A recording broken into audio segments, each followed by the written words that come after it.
எல்லோரும் தேவனுடைய சத்தத்தை கேட்க நீங்கள் ஆயத்தமாக இருக்கும்படி உங்களை அன்பாய் கேட்டுக்கொள்ள. ரோமருக்கு எழுதின நிருபம், ரோமருக்கு எழுதின நிருபம், பவுல் ரோமாவுடைய சபைக்கு பார்த்து எழுதின நிருபம் 15ஆம் அதிகாரம் அதனுடைய 1வது வசனம். 15வது அதிகாரம் அதனுடைய 1வது வசனம்.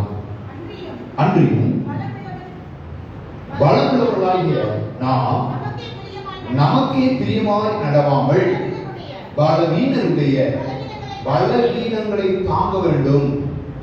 பவுல் ரோமாவின் சபையை பார்த்து எழுதுகிறதை பார்க்கிறோம். இந்த நிருபத்தை பற்றி ஒரு சின்ன ஒரு விளக்கம் மட்டும் சொல்றேன்.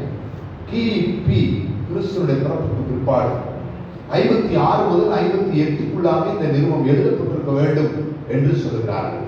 இந்த நிருபத்தை நிருபங்களிலே முதன்மை நிருபம் என்று சொல்வார்கள். நிருபங்களிலே முதன்மை நிருபம் என்று சொல்வார்கள்.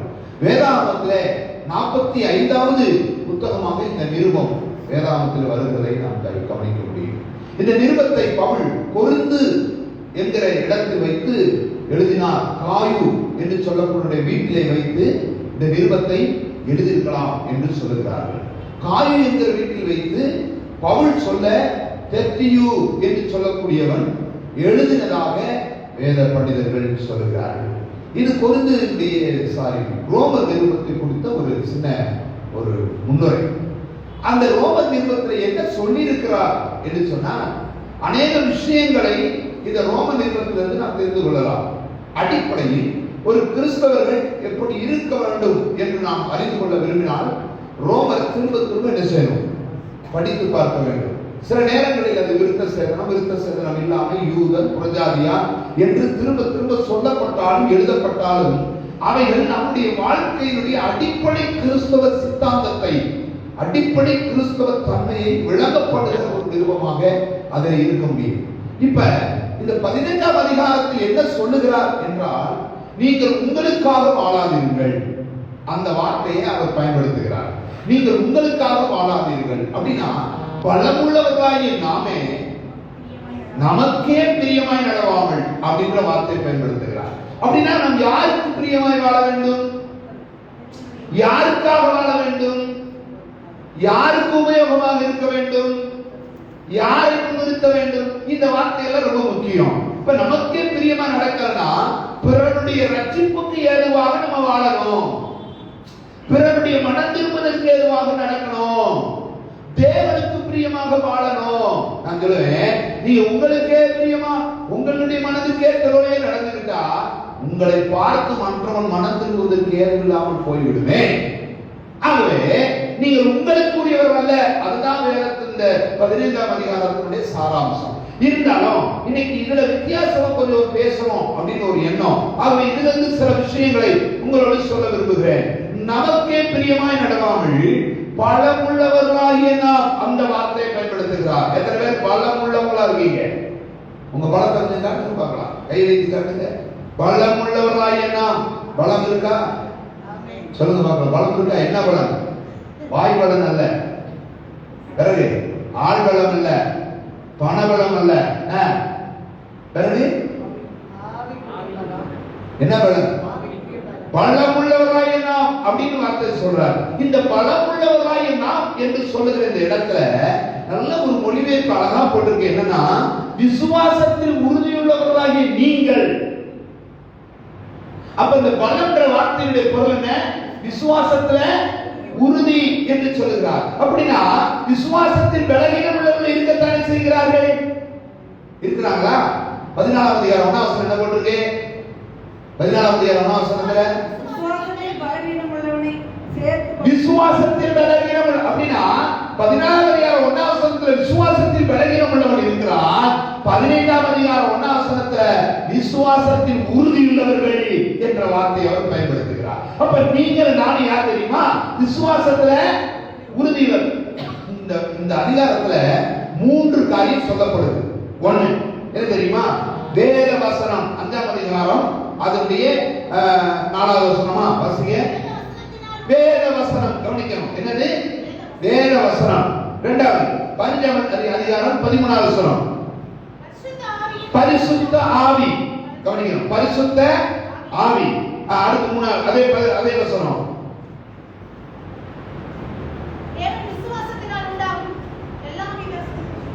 அதே வசனம் 13ஆம் வசனத்தை தான் வாசிக்கணும். பரிசுத்த ஆவியின் பலத்தினாலே நம்பிக்கை பெருகும்படிக்கு என்னது விசுவாசத்தினால் உண்டாகும். அந்த வார்த்தை கவனிக்கணும். எதனால் உண்டாகும்? இப்ப கவனிக்கணும். வேத வசனம், பரிசுத்த ஆவி, விசுவாசம் மூன்று சொல்றாரா? கவனிக்கணும். மூணு சொல்லுங்க பார்க்கலாம். வேத வசனம், பரிசுத்த ஆவி, விசுவாசம். கவனிக்கணும். என்னது? வேத வசனம், பரிசுத்த ஆவி, விசுவாசம். இந்த மூன்றும் ஒரு ஆவிக்குரிய மனிதனுக்குள் அடிப்படையில் கர்த்தர் வைக்கக்கூடிய ஒன்று. ஒருவன் வேதத்திலே வளர வேண்டும், வேத வசனத்தை தெரிந்திருக்க வேண்டும். இரண்டாவது, ஒருவன் பரிசுத்த ஆவியை பெற்றிருக்க வேண்டும், பரிசுத்த ஆவியுடைய பலனுக்குள்ளே வளர வேண்டும். மூன்றாவது, ஒருவனுக்குள் விசுவாசம் இருக்க வேண்டும். அந்த விசுவாசத்தை அவன் உறுதியுள்ளவனா மாறணும். இல்லையா? விசுவாசத்துல உறுதியுள்ளவனா மாறணும். ரொம்ப பேர் ரட்சிக்கப்பட்டிருந்தாலும் தேவனுடைய பிள்ளைகளா இருந்தாலும் விசுவாசத்தில் பலகீனரா இருப்பாங்க. ஆனா வேதம் விசுவாசத்தில் பலகீனரா இருக்க நம்மை விரும்பவில்லை. அந்த வார்த்தை கவனிக்கிறது. விசுவாசத்தில் பலகீனரா இருக்க நம்மை விரும்பவில்லை, மாறாக விசுவாசத்தில் உறுதியுள்ளவர்களாக, இப்படி சொல்லுவா, விசுவாசத்தில் பலமுள்ளவர்களா மாறணும்னு ஆண்டவர் நம்மிடத்தில் எதிர்பார்க்கிறார். கவனிக்கணும். வேத வசனம் எதை கொடுக்குது? வேத வசனம் எதை கொடுக்குது? அங்க பொறுமையும் ஆறுதலையும் கொடுக்கிறது. அந்த மொழியை பழக்கப்பட்டிருக்கு. மன வலிமை தருகிறது. என்ன கொடுக்குதா? என்ன தருது? மன வலிமை தருகிறது. சரி, பரிசுத்த ஆவியானவர் எதை தருகிறார்? பலனையும் நம்பிக்கையையும் தருகிறார். பலனையும் நம்பிக்கையும் தருகிறார். கொடுத்தா பரிசுத்த ஆவியின் பலத்தினாலே உங்களுக்கு நம்பிக்கை, அப்ப பலனையும் நம்பிக்கை தருகிறார். சரி, விசுவாசம் எதை கொடுக்குது? அந்த வார்த்தை பாருங்க. சந்தோஷமும் சமாதானமும் தருகிறது. கவனிங்க. விசுவாசம் என்ன கொடுக்குது? சரி, விசுவாசம் உங்களுக்குள்ள எப்படி உருவாகுது? விசுவாசம் உங்களுக்குள்ள எப்படி தொடங்குது? வேதம் அழகாக சொல்கிறது. விசுவாசத்தை துவங்குகிறவரும் முடிக்கிறவரும். உங்களுக்குள்ள விசுவாசம் உண்டாகிறதனால் கிறிஸ்துவே அதை உங்களுக்குள் துவங்குகிறார். கிறிஸ்துவே அதை உங்களுக்குள். சரி, இன்னைக்கு நீங்க நல்லா கவனிச்சுட்டே வரணும் இந்த வார்த்தைகளை. இந்த மூன்றும் தான் கிறிஸ்துவர்களாய் இருக்கிற நம்மை, ஆண்டவருடைய பிள்ளைகளாய் இருக்கிற நம்மை ஜெயமுள்ளவர்களாய் மாற்றுகிறது. எது மூன்றும்? வேதவசனமும், பரிசுத்த ஆவியும், விசுவாசமும். கவனிக்கணும். வேதவசனமும், பரிசுத்த ஆவியும், விசுவாசம் தான் நம்மை தேவனுக்குள் ஜெயமுள்ளவர்களாய் மாற்றுகிறது. இப்ப நான் இன்னைக்கு வேத வசனத்தை மேற்கோள் காட்டி பேசல, அதை அப்படி ஓரமா சொல்லுவோம். இது வாய்ப்பு கிடைச்சா அதை பத்தி பேசலாம்.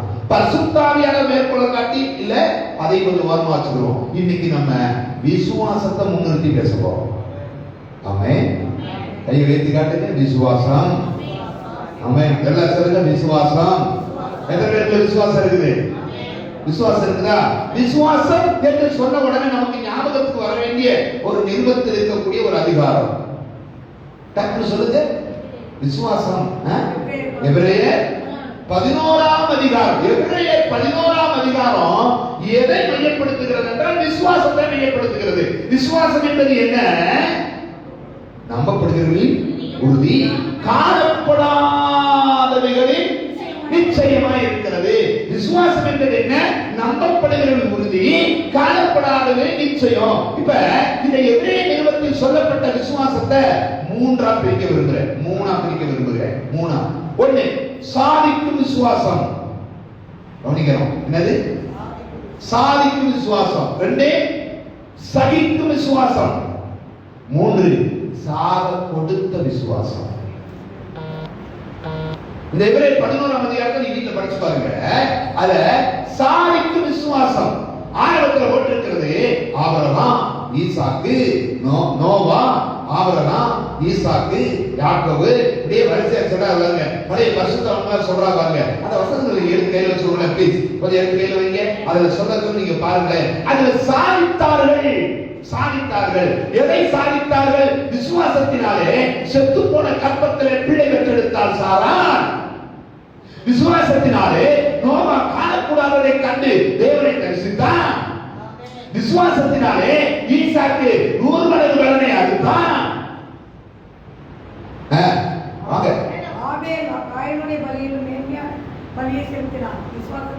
விசுவாசத்தினாலே மேன்மையானவர்களை பெற்றுக்கொண்டா சாதித்தார்கள் என்கிறது உங்களுக்கு முன்னிறுத்த விரும்புகிறேன். சாதித்தார்கள். உங்க விசுவாசம் என்ன செய்கிறது? உங்களுக்கு நீங்க எல்லாம் விசுவாசத்தில் விளங்கினரா, விசுவாசத்தில் உறுதியுள்ளவர்களா என்று கேட்டால், விசுவாசத்தில் உறுதியுள்ளவர்கள், விசுவாசத்தில் உறுதியுள்ளவர்களாயினா அதே விசுவாசத்தை கொண்டு சாதிக்க வேண்டும். அதுதான் ரொம்ப முக்கியம். அதே விசுவாசத்தை கொண்டு சாதிக்க வேண்டும். எதை சாதித்தார்கள்? இல்லாதவர்களை இருக்கிறதாய் கண்டார்கள். ஆமென், ஹல்லேலூயா. கற்பனை செத்து போன நிலையிலே அதிலே ஜீவனை கண்டார்கள். எபிரேயர் வசனங்களை பாருங்க. சோதரா, விசுவாசத்தினாலே மோசேயை ஒழித்து வைத்து விடுதலை பெறுவதற்கு அவனை ஆயத்தப்படுத்தினார்கள். கவனிக்கணும். விசுவாசத்தினாலே பாருங்களேன், ஈசாக்கு வருங்காரியங்களை குறித்து யாக்கோபு ஏசாவை ஆசீர்வதிக்கிறான். விசுவாசத்தினாலே எரிகோ பட்டணத்தின் மதில்களை 7 நாள் சுற்றி வர விழுந்து போனது. விசுவாசத்தினாலே ராகாப் பெண் வேசி இவர்களை ஏற்றுக்கொண்டு அவள் சேதமாகாமல் தப்புவிக்கப்பட்டார். சொல்லிட்டே போது பாருங்க, ஒரு பெரிய பட்டியல். சாதித்தவருடைய பட்டியல், விசுவாசத்தை கொண்டு பெற்றுக்கொண்டவருடைய பட்டியல், விசுவாசத்தை கொண்டு அடைந்தவருடைய பட்டியல், விசுவாசத்தை கொண்டு பெருகினவருடைய பட்டியல், விசுவாசத்தை கொண்டு நம்பிக்கை பெற்றவருடைய பட்டியல். என் அன்புக்குரியவர்களே, நீங்கள் விசுவாசத்தில் உறுதியுள்ளவர்களானால் உங்களுக்குள் இருக்கிற விசுவாசம் சில காரியங்களை இந்த உலகத்தில் சாதித்தே ஆக வேண்டும், பெற்றே ஆக வேண்டும், அடைந்தே ஆகணும். அதனாலதான் வேதம் சொல்லுது, விசுவாசத்தால் வராத யாவும் பாவம். என்ன? விசுவாசித்தேன் ஆகையால் பேசுகிறேன், விசுவாசித்தேன் பிழைத்து இருக்கிறேன், விசுவாசித்தேன் வாழ்ந்திருக்கிறேன், விசுவாசத்தினாலே ஓடுகிறேன். பவுல் சொல்கிறார், விசுவாசத்தினாலே இருக்கிறேன். என் ரட்சிப்பு விசுவாசத்தினால் வந்தது, என் ஊழியம் விசுவாசத்தினாலே வந்தது, என் வாழ்க்கை விசுவாசத்தினாலே வந்தது, பிழைத்திருக்கிறேன் விசுவாசத்தினாலே. எதன் மேல் உள்ள விசுவாசம்? அவர் மேல் உள்ள விசுவாசம். எதன் மேல் உள்ள விசுவாசம்? ஆண்டவர் மேல் உள்ள விசுவாசம். இந்த விசுவாசத்தை கொண்டு ஆபிரகாமை போல, ஈசாக்கை போல, நோவாவை போல, ராகாபை வேசியை போல, கிதியோனை போல, சிம்சோனை போல சாதிக்க விரும்புகிறேன் சொல்லப்பட்டு கையேந்தி கத்தரை சோதனை பண்ணுங்க. உங்களுக்குள்ள விசுவாசம் இருக்கு. எந்த பேருக்குள்ள பேர் விசுவாசி, ஆனா விசுவாசம் இருக்காது. ஒண்ணுமே இருக்காது. சில பேட்டரி பாத்தீங்கன்னா பேட்டரி பேர் இருக்கும், அது ஆனா எம்டியா இருக்கும். நீங்க யாரு? நான் விசுவாசம். எந்த ஐபிசி விசுவாசி அப்படின்னு சொல்லுவோம். பேர் மட்டும் ஐபிசி விசுவாசி, ஆனா உள்ள என்ன இருக்காது? ஒண்ணுமே இருக்காது.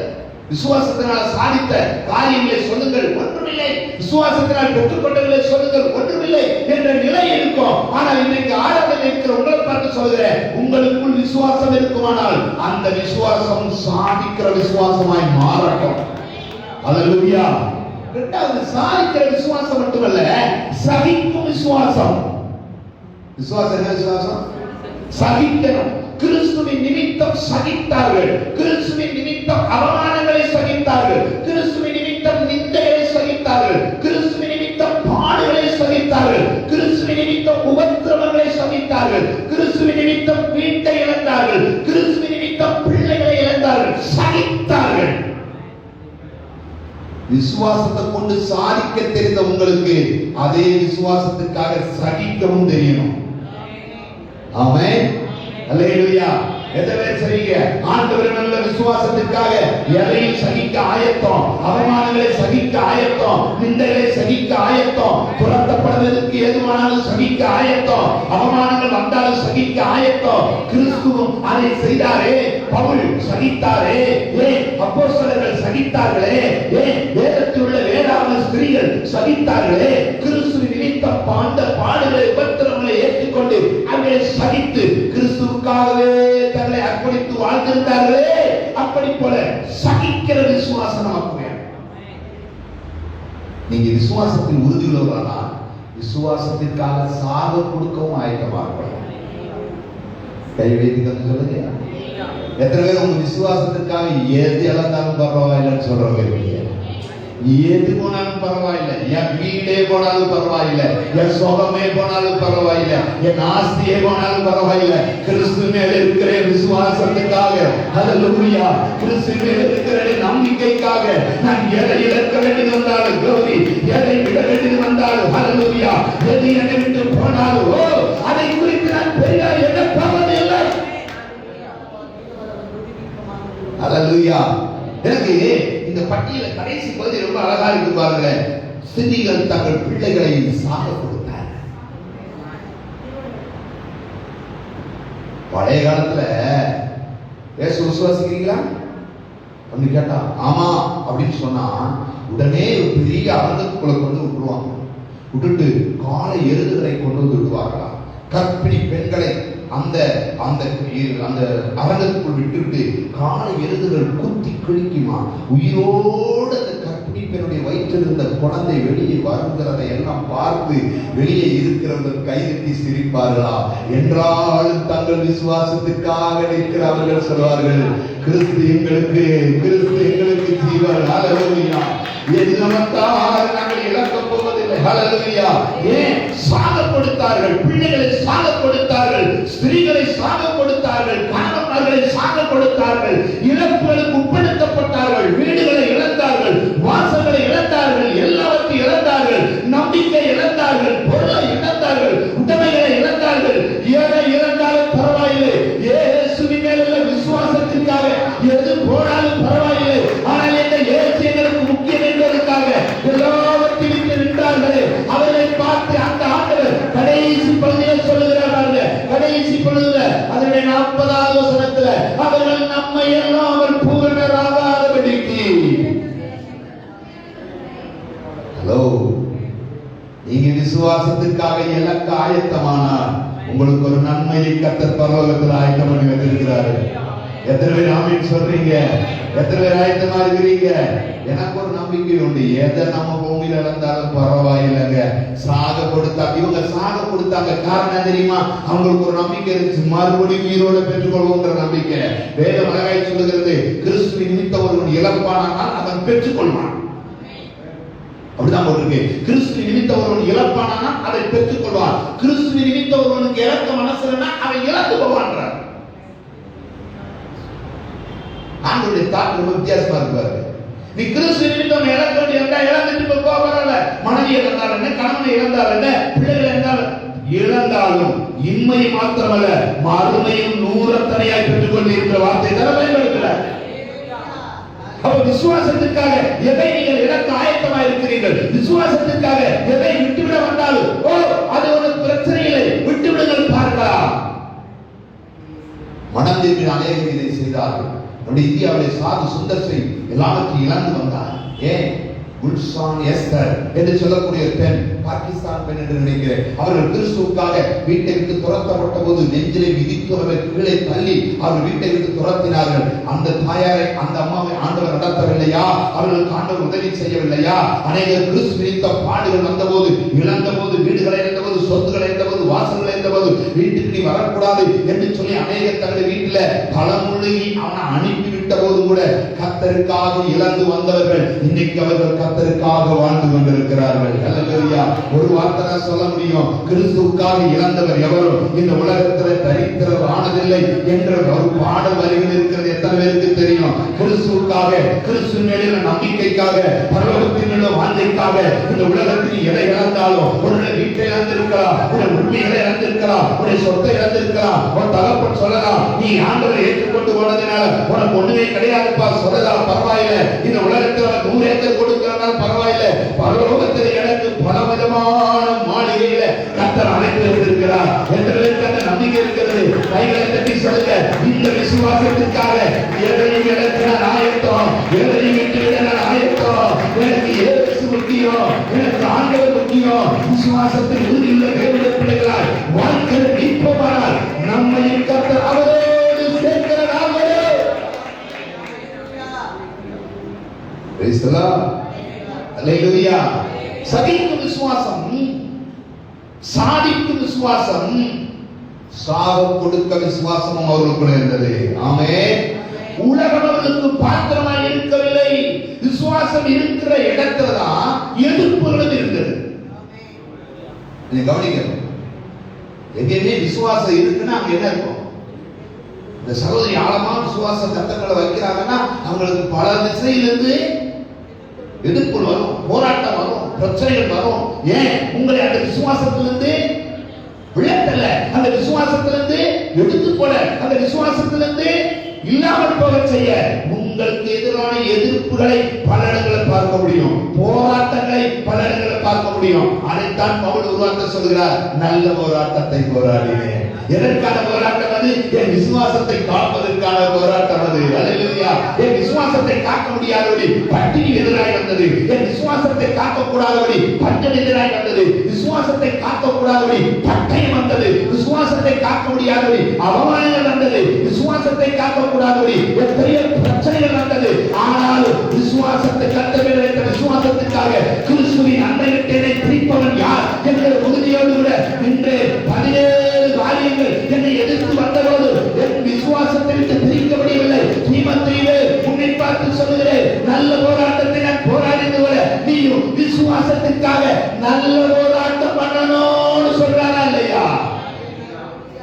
அன்புக்குரியவர்களே, நீங்கள் விசுவாசத்திற்காக வாழணும்ன்றத ஒரு நாளும் மறந்து போகாதீங்க.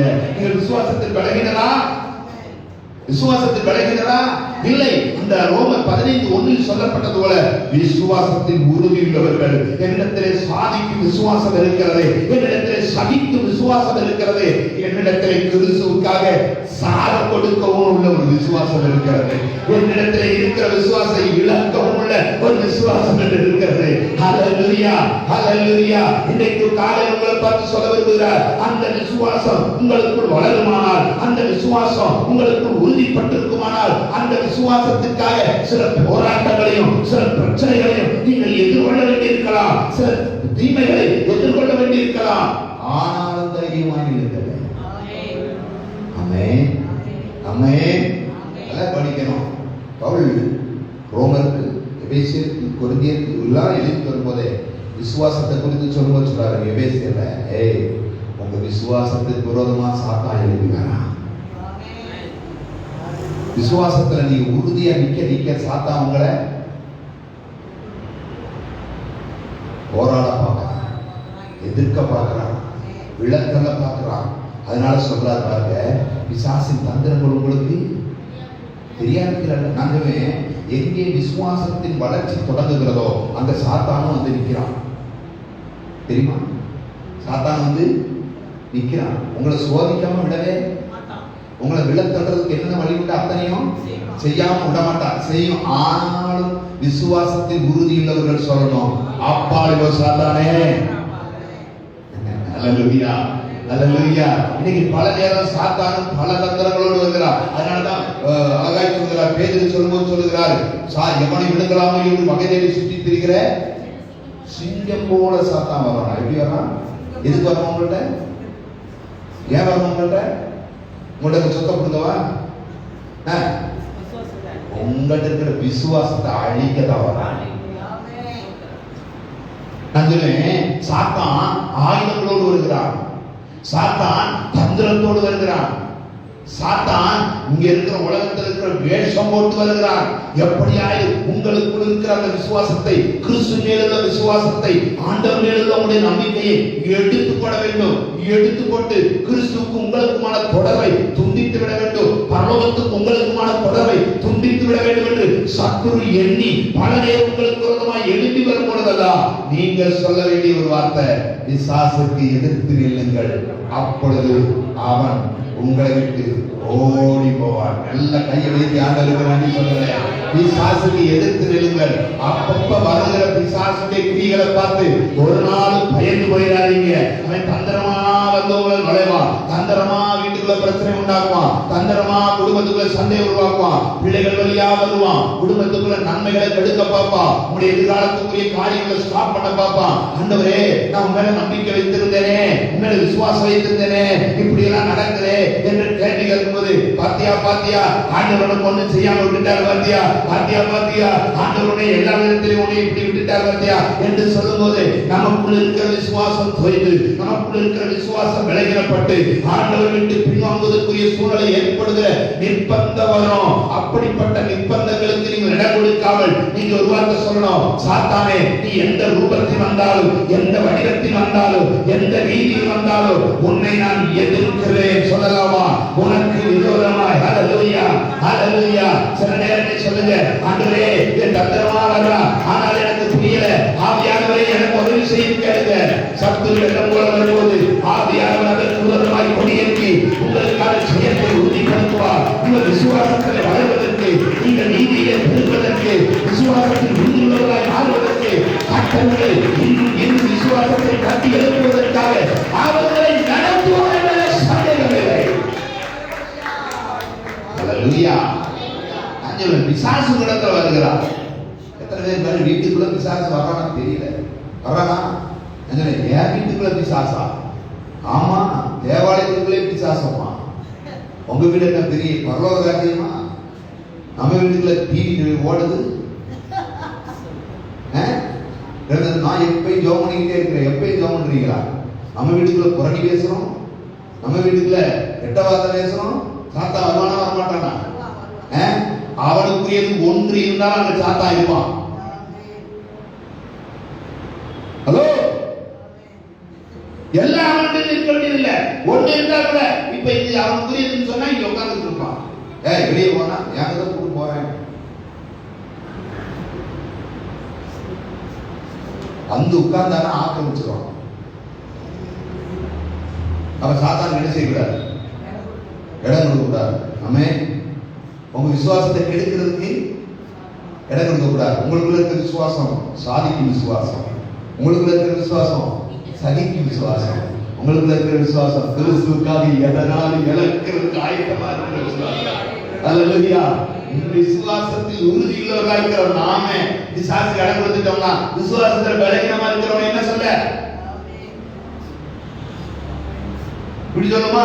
15 வருஷம் 20 வருஷம் விசுவாசியே பிசாசுக்கு இடம் கொடுத்துட்டோம்னா, நேற்று வந்த விசுவாசியர் என்ன சொல்ல?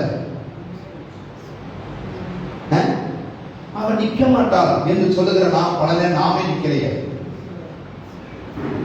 அவள் ஆண்டவருக்கு வைராக்கியமா இருக்க மாட்டாள் என்று சொல்லுகிற நாமே ஆண்டவருக்கு வைராக்கியமா இல்லையே. எங்கே உங்கள் விசுவாசம்? ஆண்டவர் கேட்கிறார். புயலையும் காற்றையும் சீறி அடிக்கிற எல்லாத்தையும் பார்த்து சீசர்கள் பயந்த போது, இதே நான் மரித்து போகிறோம் என்று சொன்ன போது சீசர்கள் பார்த்து இயேசு கேட்ட கேள்வி, உங்கள் விசுவாசம் எங்கே? உங்க விசுவாசம் உறுதியா இருக்கும்னா இன்னைக்கு பிசாசை பார்த்து எதிர்த்து நின்று அவனை ஜெயிக்க போறீங்க. எனக்கு நம்பிக்கை. இன்னைக்கு இந்த ஆலயத்தை விட்டு நீங்க வெளியேறதுக்கு முன்னாடி பிசாசுடைய சாக்களை வர்ணனைக்கு விரோதமான காரியங்களை எதிர்த்து நீங்க நிக்கணும். ஆமென். பிசாசு வர்றான், விசுவாசத்தை அழிக்க வர்றான், உங்களுக்குள்ள விசுவாசத்தை இல்லாம போக செய்ய வர்றான். உங்களுக்குள்ள விசுவாசம் தொடங்கி இருக்கிறார், அது இருக்கும். ஆனாலும் உங்க விசுவாசத்தை நீங்கள் குறைவுள்ளவர்களா மாறதுக்குரிய அத்தனை வழிகளையும் செய்ய ஆரம்பிப்பான். அப்ப பிசாசு வர்றானே, எப்படி எல்லாம் வர்றான்றத ஒரு 4 காரியம் சொல்ல போறேன். உங்க விசுவாசத்துல உறுதியா இருக்கிறீங்களான்னு பார்க்கறதுக்கு பிசாசு வர்றான். எப்படி வர்றான்? எப்படிலாம் வர்றான்? அப்படியே கருப்பா உருவமா வந்து அனுப்பானா? ஏய் நான் தான் என்ன சொல்ல போறான்? கவனிக்கணும். முதலாவது எப்படி வரான்னு சொல்றான் பாருங்க. அதிகாரம் 3ஆம் அதிகாரம் 1ஆம் வசனம் வாசிக்கலாமா? ஆதியாகமம் 3ஆம் அதிகாரம் 1ஆம் வசனம். தேவனாகிய கர்த்தர் உண்டாக்கின சகல காட்டு ஜீவன்களை பார்க்கிலும் சர்ப்பமானது தந்திரமுள்ளதாய் இருந்தது. அது ஸ்திரியை நோக்கி, நீங்கள் தோட்டத்தில் உள்ள சகல விருட்சங்களின் கனியை புசிக்க வேண்டாம் என்று தேவன் சொன்னது உண்டோ உண்டோ? அப்படின்னு பிசாசு எப்படி வரான்? கேள்வியோட வரான். ஹலோ, ஏமா உங்களோட பிசாசு எப்படி வருவான்? உங்க விசுவாசத்தின் உறுதியை குலைத்து போடுவதற்காக பிசாசு எப்படி வர்றான்? தேவனோடு இருக்கிற உறவை உங்களை விட்டு பிரித்து போடுவதற்காக எப்படி வர்றான்? தேவனோடு இருக்கிற ஐக்கியத்தில் உங்களை வழிவிலக செய்வதற்காக பிசாசு எந்த வடிவத்தில் வர்றான்னா கேள்வியோட வர்றான். உலகத்துல சாக்ரட்டிஸ் கேள்வி ஒரு சொல்லி கொடுத்திருக்கிறார். என்ன கேட்டிருக்காரு? ஏன் எதற்கு என்று கேள்வி கேட்கு. யாரு கேட்கணும்? யாரு கேட்கணும்? யார்கிட்ட கேட்கணும்னா சொல்லுங்க. இல்லை யாரும் கேட்கக்கூடாதா? ஏன் எதற்கு என்று கேள்வி. இப்போதைக்கு உங்க வீட்டுக்கு வீட்டுக்கு யார் வந்தாலும் கேள்வி கேட்கணும். சிலிண்டர் மாத்த வரணும் வந்தாலும் கேள்வி கேட்கணும். உங்க ரேஷன் கார்டு கொஞ்சம் பார்க்கணும் வந்தா கூட கேள்வி கேட்கணும். இப்போதைக்கு ஏன்னா கால அளவு மோசமா இருக்கு. நீங்க யாரு, எது வந்திருக்கீங்க, உங்க அடையாளத்தை ஐடி கார்டை காட்டுங்க சொல்றது தப்பு இல்லை. ஆனா ஆண்டவர்கிட்ட கேள்வியே கேட்கக்கூடாது. சாத்தா வச்ச முதல் கேள்விய தோட்டத்தில் உள்ள சகல விருட்சங்களின் கனியையும் புசிக்க வேண்டாம் என்று தேவன் சொல்லுகிறோம். அது என்ன கேள்வி? சந்தேக கேள்வி. என்ன கேள்வி? பல நேரம் உங்கள்ட்ட அப்படித்தான் வரலாம். ஏமா புனித கூப்பிட்டு சொல்லிட்டே இருக்கணும் ஆண்டு சொன்னதுண்டோ?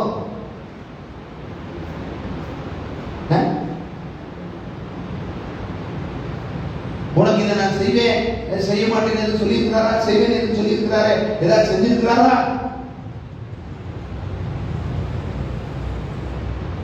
சந்தேக கேள்வி. பல நேரம் நமக்குள்ளே இந்த கேள்வி எழுகிறது. ஆண்டவருடைய வார்த்தையின் மேல் உள்ள கேள்வியில சந்தேகம் இருக்கிறது. நல்லா கவனிக்கணும். உங்களை பார்த்து ஒரு வார்த்தை சொல்கிறேன். தேவத்துவத்தை கேள்வி கேட்க வைத்தான். தேவனுடைய சித்தத்தின் மீது கேள்வியை தொடுத்தான். தேவனுடைய திட்டத்தின் மீது கேள்வி தொடுத்தான். நீங்க இந்த வழியெல்லாம் போகணும், ஒரு வழி ஆண்டவர் நிர்ணயித்து வச்சிருப்பார். ஆனா அந்த வழியில போகிற உங்களை பார்த்து கேட்கிறான், இந்த பாதையில் நடக்கிறதுக்கு கர்த்தர் உங்களை ஏன் அனுமதிக்கணும்?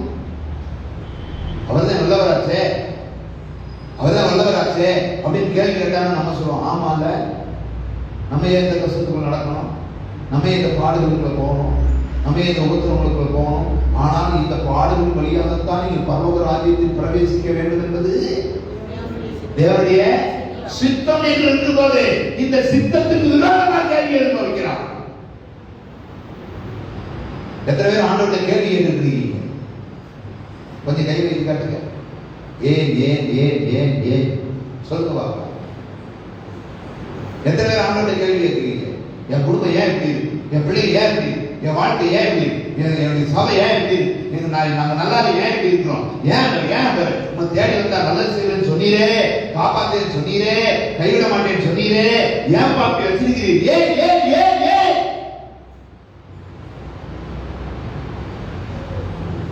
இதெல்லாம் சாத்தானுடைய தந்திரமான வேலைகள். ஆண்டவருடைய கேள்வி கேட்பதற்கு நமக்கு ரைட்ஸே இல்லை. அது எத்தனை பேர் ஆமென் சொல்லுவீங்க? ஏதாவது உரிமை இருக்கா? ஆனா ஒண்ணுக்கு நமக்கு உரிமை இருக்கு. ஒண்ணுக்கு நமக்கு உரிமை இருக்கு. என்ன உரிமை தெரியுமா? என்ன போனாலும் கர்த்தருக்கு ஸ்தோத்திரம், கர்த்தருக்கு ஸ்தோத்திரம், கர்த்தருக்கு ஸ்தோத்திரம். அல்லேலூயா. இன்னைக்கு ஒருவேளை என்னுடைய தேவைகள் சந்திக்கப்படலையா? கர்த்தருக்கு ஸ்தோத்திரம். ஆமென். அதனாலதான் தீமோத்தேயு தெசலோனிக்கேயர் சொல்லும்போது எல்லாவற்றுக்காகவும் கர்த்தரை ஸ்தோத்திரம் செய்யுங்க. 1 தெசலோனிக்கேயர் 5ஆம் அதிகாரமா அப்படி செய்வதே கிறிஸ்து இயேசுவுக்குள் உங்களை குறித்து தேவனுடைய வேகமா எடுத்து வாசிங்க. யாராவது டக்கு வாசிக்கிறேன். 1 தெசலோனிக்கேயர் 5ஆம் அதிகாரம் எடுக்க பார்க்கலாம். 14ஆவது வசனத்துக்கு கீழே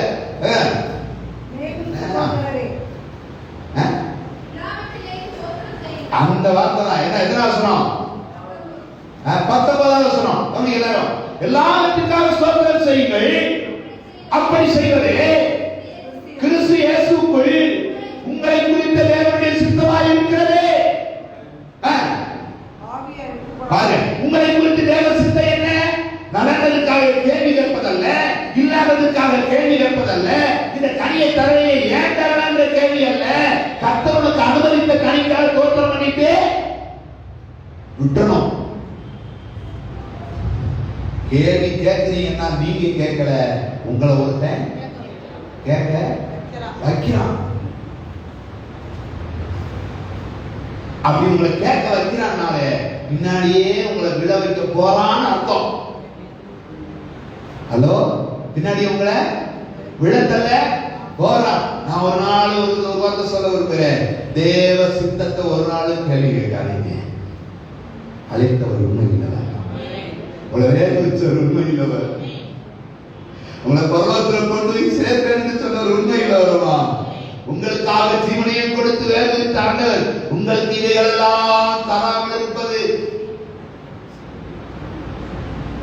ஏதோ உங்களுக்காக இருக்கிறார் அப்படி இருக்கிறதில்ல. அவருடைய காலம் இன்னும் உங்களுடைய வாழ்க்கையில நிறைவேறதுதான் என்னுடைய. ஆமென் ஆமென். பிரம்மா குறித்து ஒருத்தர் ஒரு காரியம் சொன்னார். எஸ்டேட்ல குளிர்ல ஒரு பெரிய நல்ல வீடு இல்ல, தார்பாயினால் போடப்பட்ட ஒரு வீடு.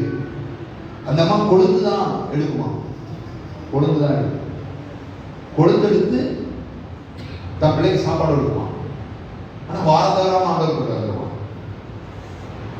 வாரந்தவராம ஆலயத்துக்கு வந்துருமா. கவனிச்சுட்டே வாங்க, எல்லாம் ஆண்டவரை தேடணும். பக்தி எந்த குறையுமே வைக்காது. அவருக்கு ஒரு மகன் இருக்கலாம், கணவன் இறந்து போயிட்டாரு. அந்த மகன் மூளை வளர்ச்சி இல்லாதவன், அந்த மகன் கால் நடக்க முடியாதவன், அந்த வீட்டுக்குள் படுத்த படுக்கையிலே இருக்கக்கூடிய ஒரு மகன்.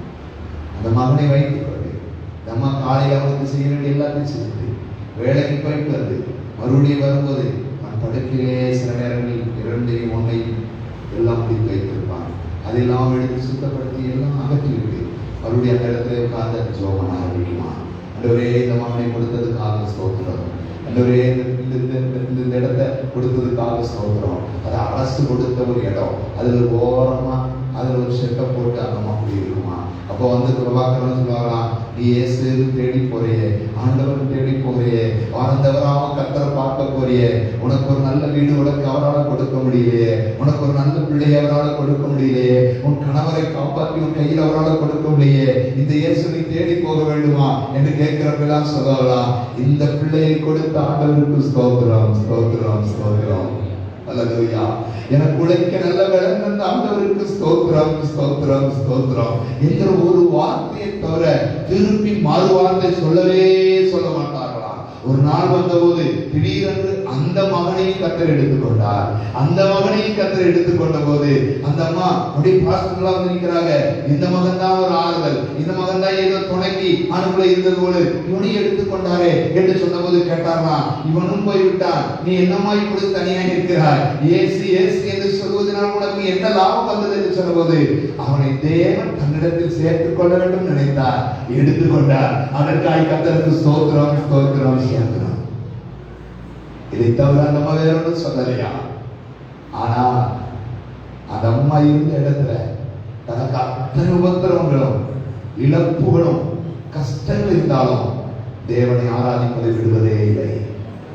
வீட்டிலே உட்கார்ந்து இருக்கும் போது நெடுமணங்காடு நின்று கைகளை உயர்த்தி கர்த்தரை ஸ்தோத்திரம் பண்ணி துதித்துக் கொண்டே இருக்குமா. அப்பொழுது சொல்லுவாங்க, இவ்வளவு கஷ்டப்படுறீங்களே, யாருடைய உதவியும் இல்லையே, எந்த ஒரு நலமும் இல்லையே, ஆனாலும் கர்த்தரை ஆராதிக்கிறதை விட மாட்டீங்களே, ஜோமனதை விட மாட்டீங்களே என்று சொன்ன போது, பரவாயில்ல, கணவன் போனா என்ன, பிள்ளை போனால் என்ன, எனக்கு ஒரு வீடு இருக்கிறது, உழைக்க பலன் இருக்கிறது, இதுக்காக நான் கர்த்தரை ஸ்தோத்திரிக்கிறேன் என்று சொல்லுவான். அல்லேலூயா. அந்த இந்த பூமியில அந்த அம்மாவுக்கு ஒண்ணும் இல்லை அப்படின்னாலும் பரலோகத்துல நம்மை விட மேலான பாக்கியத்தை கர்த்தர் வச்சிருக்கிறார். அல்லேலூயா. எல்லாம் இருந்து பல நேரங்களில் ஆண்டவரை பார்த்து கேள்வி கேட்கிற ஒரு வாழ்க்கை வாழ்கிறோம்.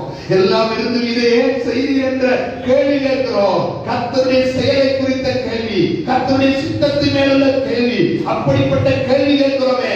ஆனால் வேதம் நமக்கு அனுமதிக்கிற அது சாத்தான் கொண்டு வருகிற தந்திரமான ஒன்று.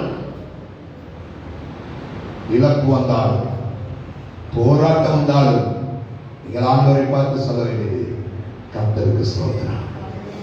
எத்தனை பேர் சொல்றீங்க? உங்க குடும்பம் பலருக்கு நல்லா இல்லதா, உங்க குடும்பத்துல பல பிரச்சனைகள் தான், ஆனால் நீங்க கர்த்தருக்கு சொல்ல வேண்டியது என் ஆண்டவரே என்ற கேள்வியை விட இதை அனுமதித்ததுக்காக ஸ்தோத்திரம், இதை செய்ததுக்காக ஸ்தோத்திரம். சொல்லி பாருங்க, சொல்லி பாருங்க. இந்த பூமியிலே கர்த்தருள்ள மேன்மையாவாரு, பரலோக ராஜ்யத்திலே உள்ள மேன்மையாக இருப்பார். அல்லேலூயா அல்லேலூயா. இடத்துல சாரி இதே சென்னையில நினைக்கிற லூகாஸ் சேகர் ஒருத்தர் இருக்கிறாரே, லூகாஸ் சேகர் எங்க இருக்கிறாரு? திருவேற்காடுல இருக்காரா? இல்ல. ஆனா அவருடைய சாட்சி சொல்லும்போது சொல்றாரு, தன்னுடைய அவருக்கு குழந்தை பிறந்ததே கொஞ்சம் கத்தப்பட சொன்னீங்கன்னு, அந்த குழந்தை ஒரு 2-3 வயசு இருக்கும்போது உள்ள ஆராதனை நடந்துட்டு இருக்கும்போது உள்ள ஆராதனை நடந்துருக்கும் போது இந்த திடீரென்று காய்ச்சல் ஃபீவர் ஏதோ வந்ததில் அந்த ஹாஸ்பிட்டலுக்கு கொண்டு போகிறாங்க. ஆராதனை முடிச்சு கொண்டு போய் அங்கே சேர்க்குறாங்க. ஒரு வாரம் ஏதோ விடவில்லை. ஒரு ஆராதனை வருவதற்கு சனிக்கிழமை அந்த பையன் இறந்துட்டான். இறந்து போனோடனே அவருக்கு 1000 கேள்வி. ஊழியக்காரனுக்கு திடீர்னு பிள்ளை இறந்தா என்ன நடக்கும்? திடீர்னு சம்பவம் இருந்தா என்ன நடக்கும்? அவர் சரியில்லை போல. நல்லது சொல்ல ஆட்கள் இருக்க மாட்டாங்க, கெட்டது சொல்ல 1000 கூட்டம் இருக்கும். உங்க வாழ்க்கையில் ஒரு பிரச்சனை நடந்துட்டா அவன் மோசம், அதனால அப்படி நடக்குன்னு சொல்லுவாங்க. ப்ளீஸ் அது யாரை பார்த்து சொல்லாதீங்க.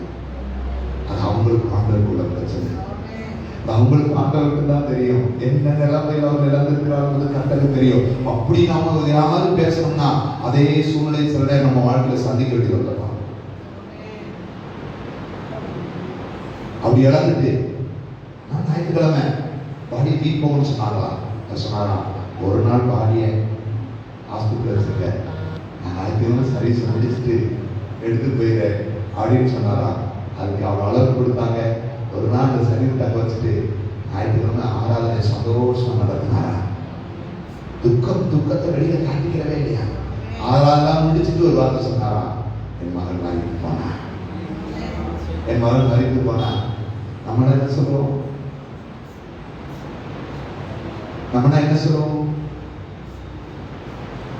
பல கேள்விகள் முடித்து அவனை எடுத்து கொண்டு வந்து அடக்கம் செய்வதற்கு முன்பதாக ஆண்டவர் ஒரு பாடல் கொடுத்தாராம். என்னதான் ஆனால் என்ன, என் மீட்பர் உயிரோடு.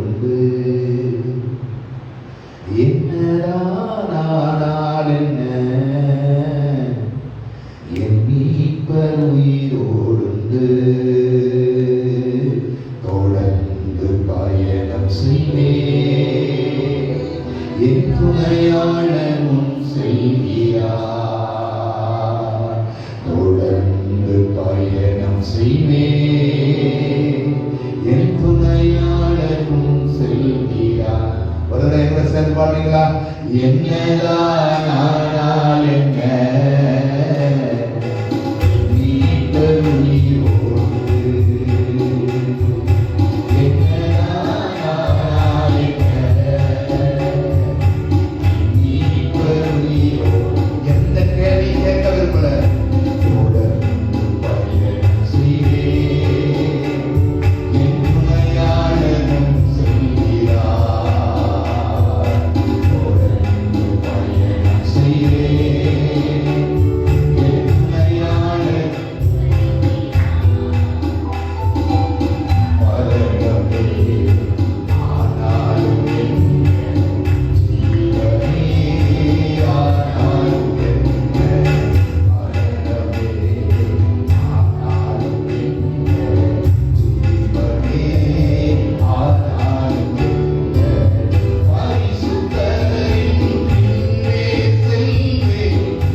கேள்வி கேட்டு உங்களுடைய விசுவாசத்தை விட்டு நிலைகுலைய செய்ய நினைக்கிற சாத்தானுடைய தந்திரத்துக்கு ஒரு நாள் இடம் கொடுக்க வேண்டாம்.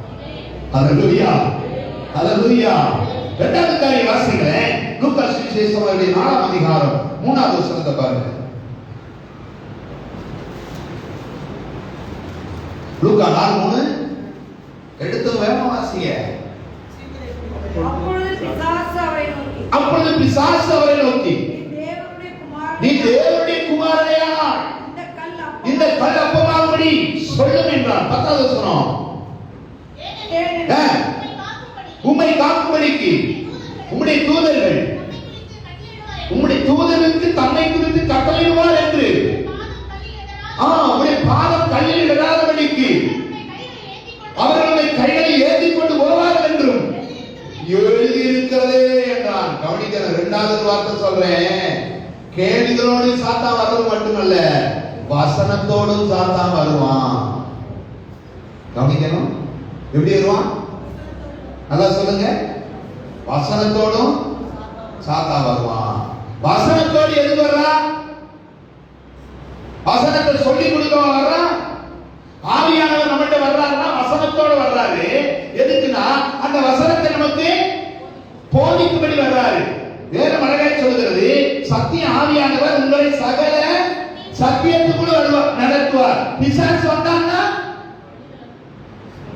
அதே வசனத்தை வச்சு அதே வசனத்தால உங்களை வீழ்த்திடுவான்.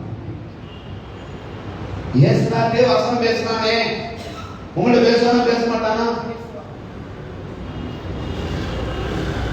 இன்னைக்கு ரொம்ப பேரு வசனம் எங்கிருந்து வந்தோ கேட்போம் என்று நினைக்கிறார்கள். வசனம் பிசாசினிடத்திலிருந்து வரலாம். பரிசுத்த ஆவியானவரிடத்தில் வந்தால் அந்த வசனம் உங்களை கட்டும். பிசாசு இடத்துல வந்தா அந்த வசனம் உங்களை அழிச்சு போடுறோம். இந்த கல்லுகளை அப்பமாகும்படி செய்யும் என்று சொல்லுகிறார். எதை வச்சு வரானோ அதை வச்சே ஆண்டவர் திருப்பி சொல்றாரு. மனிதன் அப்பத்தினால் மாத்திரமல்ல, தேவனுடைய வாயிலிருந்து புறப்படுகிற ஒவ்வொரு வார்த்தையாலும் பிழைப்பார் என்று எழுதியிருக்கிறது. ஒரு நிமிஷத்தில் உலகத்தை காண்பித்தார். பிசாசு மட்டும் எல்லாத்தையும் காண்பிச்சுட்டே வர்றான். இந்த பார் என்ன வச்சிருக்கேன் பார்த்தியா? 1000 கோடி வச்சிருக்கேன். இந்த பார் 100 கோடி வச்சிருக்கேன். இந்த பார் எத்தனை வச்சிருக்கேன். ஏன் இன்னைக்கு என்ன நீ பணிஞ்சுட்டா நாளைக்கு உனக்கு ஒரு பெரிய பங்களா தாரேன், ஓகேவா அப்படின்னு கேட்டா என்ன சொல்லுவோம்? புண்ணியமா போக, வாடகை வீட்டுல ரொம்ப துன்பப்படுறேன், வாடகை வீட்டுல ரொம்ப கஷ்டப்படுறேன், நல்லா இருப்ப, ஒரு வீட்டை விடு, எங்கட வந்து படியணும், எங்கட விட சொல்லு, சாஸ்தானா வளர்ந்துடுறேன்னு சொல்லுகிறேன். கூட்டமா நம்ம ஏசுனாலே சொல்றான் பாருங்க, என்னை படித்துக் கொள்ளும் அப்படிதுகள் எல்லாம் வந்து எவைகளை இந்த உலகத்தின் ராஜ்யங்களை அப்படின்னு சொல்ற. எனக்கு பின்னாடி ஒரு சாத்தானே, அவ்வளவு சாத்தானே, அவர் ஒருவரே நான் பணிந்து கொள்வேன். சாத்தானிய சபை எப்படி வந்துச்சு தெரியுமா? சென்னையில சாத்தான் சர்ச் இருக்கு தெரியுமா? சைதாப்பேட்டையில அண்ணா நகர்ல இருக்கு. கைசரி யார் பேரா இருக்கு? திடீர்னு உங்களே சாத்தான் ஆக்கி விடுறாங்க. சாத்தானிய சபை எப்படி வந்து தெரியுமா? ஒரு பாஸ்டர், நல்ல ஆவிக்குரிய பாஸ்டர், நல்ல ஆண்டவருடைய வார்த்தை பிரசங்கம் பண்ணுகிற பாஸ்டர், அவர் பிரசங்கம் பண்றாரு. அது சரியான வருமானம் இல்லை, அமெரிக்கால போதுமான வருமானம் இல்லை, குடும்பத்தை நடத்த ரொம்ப சிரமப்படுறாரு. ஊழியெல்லாம் முடிச்சுட்டு வீட்டுல படுத்து இருந்தாரா, ஆண்டவரே உங்க ஊழியம் செய்யறப்பா, நான் ரொம்ப சிரமப்படுறேன், ஆகாரம் இல்லாம சிரமப்படுறேன், ரொம்ப கஷ்டமா இருக்கு, நான் என்ன செய்ய போறேன்னு எனக்கே தெரியல. அடுத்தபடி சாத்தான் முன்னாடி இருந்தான்.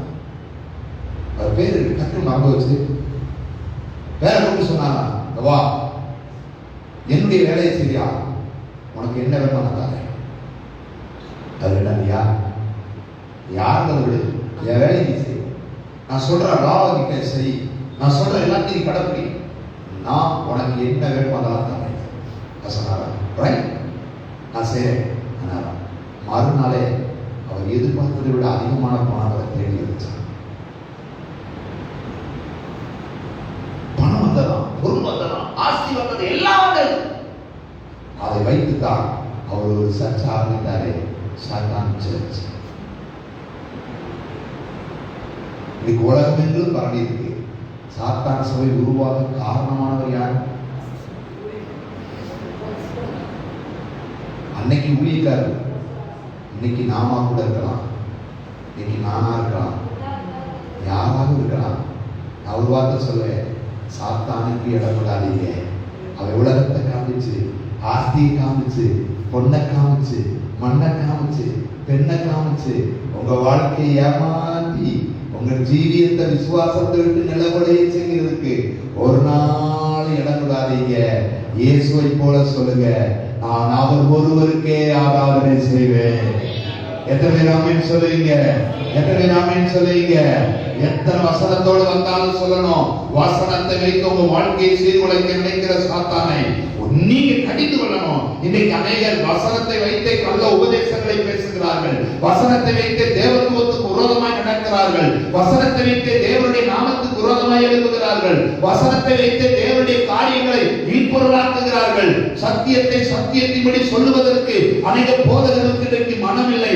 அவர்கள் இன்றைக்கு வெகுவான வழிகளை தேர்ந்தெடுக்க முற்படுகிறார்கள். அதற்கு ஈஸியான காரியங்கள் என்ன என்பதை பார்க்கிறார்கள். அப்படி பார்த்து போகும்போது அவர்களுக்கு கிடைக்கக்கூடியதுதான் சில நேரத்தில் சாத்தானுடைய ஆலோசனை. அந்த சாத்தானுடைய ஆலோசனைக்கு கீழ்ப்படிந்ததினால் இன்றைக்கு உலகத்துல கிட்டத்தட்ட பல ஆயிரக்கணக்கான தவறான உபதேசங்கள் இருக்கிறது. எல்லாருக்கும் வேத புத்தகம் ஒன்றுதான், எல்லாருக்கும் கிறிஸ்து ஒருவர்தான், எல்லாருக்கும் தேவன் ஒருவர்தான். ஆனால் இன்றைக்கு அவரை பல விதங்களிலே மாற்றி பேசுகிறார்கள், திரித்து பேசுகிறார்கள், உபதேசத்தை திரிக்கிறார்கள். ஒருவன் திருத்துவம் என்கிறார், ஒருவன் ஒரே என்கிறார், ஒருவன் பல கடவுள் என்கிறார். இப்படி பல தீமைகளை சபைகளுக்குள்ளே கொண்டு வந்து விதைக்கிறார்கள். ஒருவன் விசுவாசம் என்கிறார், ஒருவன் கிருபை என்கிறார், ஒருவனுக்கு பாவம் செய்தால் தப்பில்லை என்கிறார். இப்படி தீமையான உபதேசங்களை சபைகளுக்குள்ளே கொண்டு வருகிறார். இதனுடைய காரணம் என்ன? முக்கியமா சொல்லணும், போதகர்களை சாத்தான் தன் கைகளில் எடுத்துக் கொள்வது. யாருமே தெரியாது. ஏன் எனக்கே கூட தெரியாது. ஏன் உங்களுக்கே கூட வசனத்தோட தான் வருவான். நான் பேசுறது விதத்தில் பேசப்படுகிறதா என்று கவனிக்கப்பட வேண்டும். மூன்றாவது சொல்றேன், கவனிக்கணும். முதல்ல கேள்வியோட வரலாம், இரண்டாவது வசனத்தோடு வரலாம், மூணாவது பாருங்க யோபு 1ஆம் அதிகாரம் 9ஆம் வசனம், யோபு 2ஆம் அதிகாரம் 7ஆம் வசனத்துல வாதையோடு வரலாம். எதோட வரலாம்? உங்க விசுவாசத்துக்கு உங்களை விளக்குறதுக்கு எதோட வரலாம்? வாதை எடுத்துட்டு வரலாம். வாதையோட வாதை. நான் சொல்றேன், வாதைகளுக்கு பயந்து உங்க விசுவாசத்தை விட்டு விட்டு ஓடினார். வியாதிக்கு பயந்து உங்க விசுவாசத்தை விட்டுறாதீங்க. உடம்பு உள்ள வியாதியே ஆனாலும் பரவாயில்ல, இயேசு இயேசு இயேசுன்னு சொல்லிட்டு தான் ஜாவே அப்படின்னு சொல்றவங்க யாரா இருக்கீங்களா? கிறிஸ்தவன் ஆயிட்டோம் அதனால எனக்கு வியாதியே வராதுன்னு யாராவது சொல்லிருக்கீங்களா? சொல்லுங்களேன். கிறிஸ்தவனா இருக்கிறோம் அதனால எனக்கு வியாதியே வராதுன்னு யாராவது சொல்றவங்க இருக்கீங்களா? சொல்லுங்க. வருமா? அப்ப வரும் வரும். பைபிள் தான் சொல்லுது. பவுல் கூட அவ்வளவு ஊழியம் செஞ்ச பவுலே எப்படி இருந்தான்? விலகினமா தான் இருந்தான். தீமோத்தை பார்த்து சொல்றார், உன் விலகினத்துக்கு கொஞ்சம் திராட்சரசம் சேர்த்துக்கோ. அப்படின்னா தீமோத்தை பழகினமா தான் இருந்தா. மரணத்துக்கு எதுவா எப்பா தீர்ப்பு எப்படி இருந்தாரா? மரணத்துக்கு எதுவா இருந்தாரா? அவனும் விலகினப்பட்டு கிடந்தான். எல்லாரும் விலகினராக இருந்தார்கள், ஆனாலும் விலகினத்திலே விலகி கொண்டார்கள். அப்படிதான் போட்டிருக்கிறது. பவுல் பாருங்களேன், தான் விலகினத்தை குறித்தோ தன் வியாதியை குறித்தோ தன் சரீரத்தில் இருக்கிற உபாதைகளை குறித்தோ ஒரு நாள் கவலைப்படலாம். அதை பெருசாவே எடுக்கல. அது பாட்டுக்கு நடக்குது, அது பாட்டுக்கு இருக்கட்டும், நான் கர்த்தருக்கு செய்ய வேண்டிய வேலையை செஞ்சுக்கிட்டே இருக்கிறேன். அல்லேலூயா. அப்ப வாதைகளோடு வர்றான். ரொம்ப உத்தமர் யாரு? யோபு. பரிசுத்தவான், தேவனுக்கு பயப்படுகிறவர். இவனை தேவனை விட்டு வழி விலக செய்யறதுல அவ்வளவு கண்காணிப்புல நடந்தான். யாரு? ஒரு நாள் 2 நாளா போனா டெய்லி பார்த்துட்டான். இந்த யோபு என்னப்பா இந்த கிரேசியமா சும்மா கத்திக்கிட்டே இருக்கு, ஏசுன்னு வருது. 2 நாளைக்கு ஏதாவது ஒரு அனுமதி கூடும், நான் ஐயோ கதற விடுறேன் அப்படின்னு சொல்ல வந்தா என்ன சொல்லுவீங்க? அப்பாளுக்கு சாத்தானே. வியாதி வந்தாலும் துன்பம் வந்தாலும் என்ன வந்தாலும் எனக்கு இயேசுதான் முக்கியம். வாதைகளோடு வர்றான். பாருங்களேன், யோபு வேலையடிக்கப்பட்டு பார்க்கலாம்.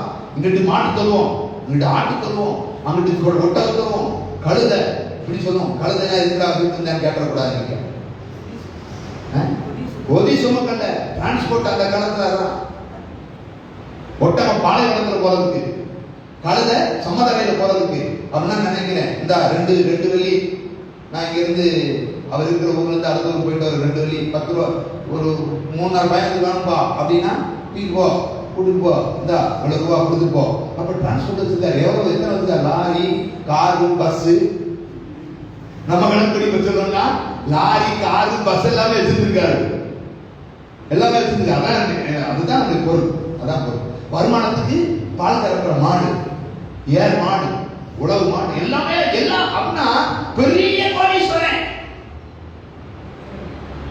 ஆண்டவர்கிட்ட பெருசு கேட்கிறான். ஆண்டவரே, நீர் அவனை ஆசீர்வதிச்சு வச்சிருக்கே, அதான் நல்லா இருக்கான்.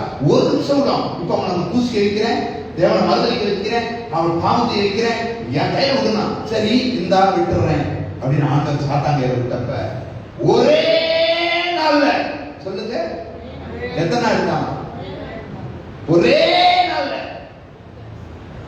நமக்கு ஒரே நாள் நடந்தா நம்ம மயக்கப்பட்டு விழுந்துருவோம், நம்ம உயிரோட இருக்க மாட்டோம். ஆய் பேரு ஆடி ஓடி சேர்ந்த சொத்தெல்லாம் ஒரே நாள்ல போச்சுடா. ஒரே நாள்ல பல வருஷம் சேர்ந்த சொத்து, பல வருஷம் சம்பாதிச்ச சொத்து அப்படின்ற எண்ணம் இருக்கிறவங்க போச்சுன்னா உடனே அழுவோம். இதெல்லாம் ஆண்டவர் கொடுத்ததால போனா போகுது நினைச்சா சொல்லுங்களேன். எத்தனை பேருக்கு நீங்க சொத்து சேர்க்கிறது இல்லை, நான் சேர்க்கிறேன்னு சொல்றது எத்தனை பேருக்கு? உங்க வீட்டில் 1 கோடி ரூபாய்க்கு சொத்து இல்லை, அது என்னுடையதுன்னு சொல்ற வேலை இருக்கீங்களா? 10-20 லட்சம் கையில் வச்சிருந்தீங்கன்னா நான் சம்பாதிச்சது யாராவது சொல்றது இருக்கீங்களா? பார்த்துருங்க, நாளைக்கே சாத்தா ஆகுமா. டக்குன்னு எடுக்கும்போது உங்க மனசு சொல்லணும், கர்த்தர் தான் கொடுத்தாரு, திரும்ப எனக்கு தருவார் அப்படின்னு நம்பிக்கை. நான் சேர்த்தது முயற்சியா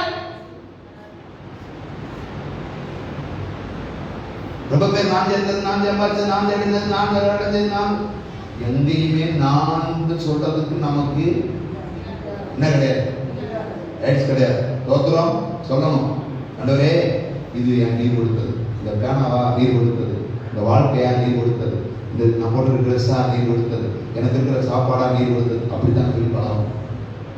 எத்தனை பேர் அப்படி சொல்றீங்க? எத்தனை பேர் அப்படி சொல்றீங்க? எல்லாம் பார்த்து யோகுக்கு ஒரே நாள்ல பார்த்து யோகு என்ன சொன்னாரு? பாத்திரம் சாத்தா தூசிப்பானா, பாவம் செய்வானா, உத்தமத்தை விட்டு விலகுவானா? விலகவே இல்லை. ஆண்டவரே, ஒருவேளை இதெல்லாம் போனதுனால விட்டா அவனை தொட்டா தொட்டுக்கோ, உடம்பெல்லாம் வியாதி, உடம்பெல்லாம் வியாதி, கொடிய நோயினால் அகப்பட்டு நிற்கிறான். அப்ப யாரு சாத்தா பார்க்கிறான்? தூசிப்பானா, பாவம் செய்வானா? இத்தனை செஞ்சோம்.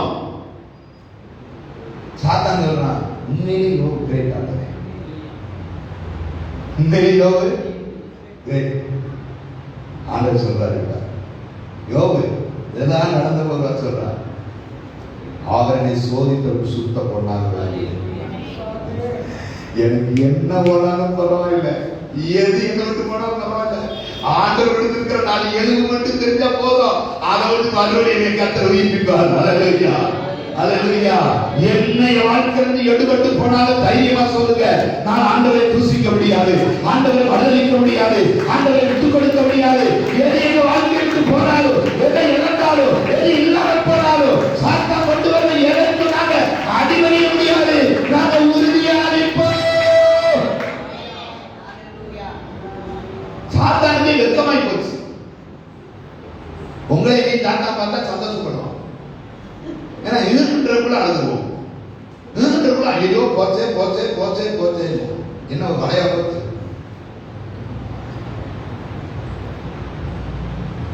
ஏது நடந்தாலும் கர்த்தருக்கு போகிறோம்.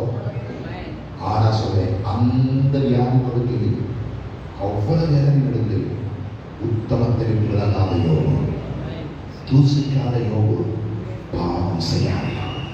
ஆண்டவர் நம்மகிட்ட எதிர்பார்க்கிறாரா? சாத்தா வாதைகளோட நீங்க என்ன சொல்லுவீங்க? உங்களை ஒருவேளை படுக்கையில் படுக்க போட்டுருந்தா நீங்க என்ன சொல்லுவீங்க? கொரோனாவே வந்துருச்சு, என்ன சொல்லுவீங்க? என்ன சொல்லுவீங்க? ஏசப்பா வாரம் போடுங்க, இப்படி கொரோனா வந்துட்டீங்களே அப்படின்னு சொல்லணும். என்னப்பா கொடுமையா இருக்கு, நம்ம தேர்தலுக்கு நீரை காப்பாற்றா ஊர் உலகம்னா சிரிக்காம சிரிச்சா சிரித்து போட்டு. இந்த உலகத்தில் வாழ்கிறோம், கர்த்தர் அனுமதித்த நாள் வரைக்கும். இந்த உலகத்திற்கு போக போகிறோம், கர்த்தர் அனுமதிக்கிற நேரம் வரல. ஆமே, எனக்கெல்லாம் அதான் நம்பிக்கை. இருக்கிற வரை இருப்போம். கிளம்புடான்னு சொல்லிட்டாருன்னா ஒருவேளை வியாதியில் எடுக்கலாம், விபத்தில் எடுக்கலாம், ஏதோ ஒரு விதத்தில் ஆண்டவர் படுத்துக்கும் போது எடுத்து போகலாம். எடுத்து போனாதான் போகலாம். ஒன்று ஜோமனம் ரொம்ப நோய்வாய்ப்பட்டு இழுத்துக்கிட்டே கிடக்கிற மாதிரி போட்டுறாதீங்க ஆண்டவர். எனக்கு போய் சோதனை போடுவாங்கன்னு தெரியல. எனக்கு உள்ள பிள்ளைகளை கவனிப்பாயானே தெரியல.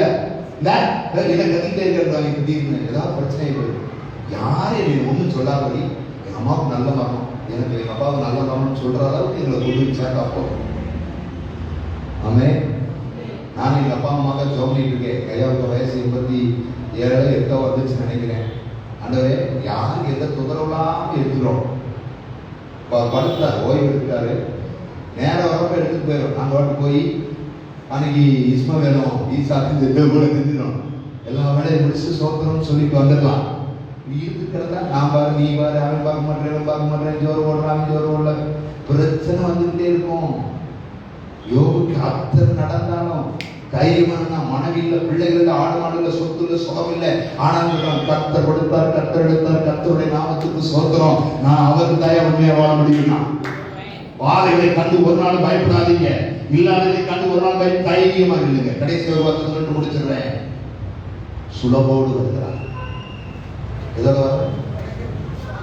உங்க விசுவாசத்தை விட்டு வெள்ளத்தனுக்கு எதோட வரலாம்? சுலபோட வரலாம். எத்தனை பேருக்கு தெரியுது? ஆண்டவர் சொல்றார் பேதுருவை பார்த்து, லூக்கா 22:31, பேதுருவே, சாத்தான் உன்னை சுலகிலே போட்டு புடைப்பதற்கு என்னிடத்தில் அனுமதி வாங்கிக்கிட்டான், பெர்மிஷன் வாங்கிக்கிட்டான். இப்ப சுலகில போட முடியுமா? நம்ம வீட்டு சுலகில நம்ம உட்கார்ந்தாலே பிரிஞ்சு போயிடும். சாத்தான் பெரிய சுலகு வச்சிருக்கான். ஐடி சபை பூரா உள்ள சடக்கு சடக்கு நிறுத்தி போறான், புடைக்க போறேன். கிரேசியமாவே என்னைய அந்த அம்மா எல்லாரையும் புடைச்சா என்ன ஆகும்? என்ன ஆகும்? புடைக்கும் போது என்ன நடக்கும்? பதம் தனியா மணி தனியா வரும். புடைக்கும் போது தான் தெரிஞ்சுக்கணும் பதறா மணியா. பேதுருவ நல்லா சாப்பிட்டு இருந்த போது பேதுரு யாரு? வீரவசனம் பேசினான். ஆண்டவரே, உமக்காக வரைக்கும் நான் ஆயத்தம், என்ன காமிப்போ ஏவா போய் அப்படினா ஏவா ஒரு ஒரு ஒரு ஒரு புடைக்கிறதுக்கு உத்தரவு கேட்டிருக்கான். எப்ப வருவான்னு தெரியாது அப்படின்னு சொல்லிட்டு இருக்க நேரம் திடீர்னு வந்துட்டான். வந்து பேசினார், அடிச்சுக்கிட்டு இருக்காங்க. தூரத்துல பேதர் பார்க்கலாம், ஐயோ பட்டயம் கொடுத்தா கொன்று ஓட்டலாமே அப்படின்னு நினைக்கிறப்ப ஒரு பெண் வந்து கேட்கிறார், நீ அவரோடு இருந்ததானே, நீ அவரோடு இருந்ததானே? அப்பதான் புடைக்கிறான். ஏய் சடக்கு சடக்கு புடைக்கிறப்ப பேரு மணியா வரல, அதெல்லாம் போயிட்டான். ஐயா 3 வருஷம் 4 வருஷம் வீரவசனம் பேசி ஒரு பிரச்சனை வர்றப்ப இயேசு தெரியாதியா, நான் சர்ச்சுக்கே போகலன்னு அப்படின்னு சொன்னோம்னா என்ன அர்த்தம்? எச்ராஜா ஒரு பேட்டியில் பேசும்போது, சின்ன கூட முகமது அலி சின்ன கூட காந்திஜியை அவர் ஒரு இந்து பார்ட்டின்னு சொல்லியிருக்கிறார் அப்படின்னு சொல்றாரு. அதே பேசின அடுத்தது கொஞ்ச நேரம் கழிச்சு, ஐயா முகமது அலி சின்னா எப்பையா அவரை இந்து பார்ட்டின்னு சொன்னாருன்னு அடுத்தவர் கேட்கிறாரு. நான் சொல்லலன்றேன்,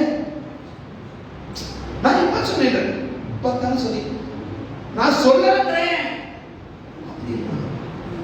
நெறியாளர் மேல பாக்குறேன், சார் இப்பதானே சார் சொன்னீங்க, நான் சொல்லலன்றேன். அப்படி நாம என்ன அப்படி முழுப்பு சொல்லுங்க, நம்ம பார்க்கிற நமக்கே அது அப்படி தெரியுது. அப்பட்டமா திருப்பி போட்டு காட்டுறாங்க. இது மாதிரி பேதர் இருந்தா போல அவரை அறிய யார் யாருக்கே தெரியாதுன்னா நீங்க எப்படி உங்க விசுவாசத்தை சோதிக்க சாத்தா வரும்போது நீங்க என்ன சொல்ல போறீங்க?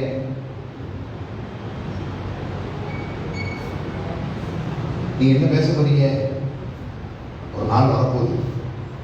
அந்த நாள்ல ஆலயத்துக்கு வந்து உள்ள இருந்து வெளியே வரவங்க இருக்கு ஏசு இல்லைன்னு சொன்னா பூமியில வர போற, இல்லைன்னா சாக போறேன்னு சொன்னா என்ன சொல்ல போறோம்னு எனக்கே தெரியல. செத்தா பரவாயில்லன்னு ஆண்டவர்கிட்ட சொல்லி விட்டுருவோமா, இல்லை இன்னும் கொஞ்ச நாளைக்கு வாழணும் அதனால பார்ப்போம் இல்லப்பா அப்படின்னு சொல்லி போக போறோமா தெரியல. பதரா நிற்க போறீங்களா, மணிகளா நிற்க போறீங்களா தெரியல. இந்த ஆலயத்தில் இருக்கிற உங்கள் ஆண்டவர் எதிர்பார்க்கிறாரு நல்ல மணிகளா நிற்க.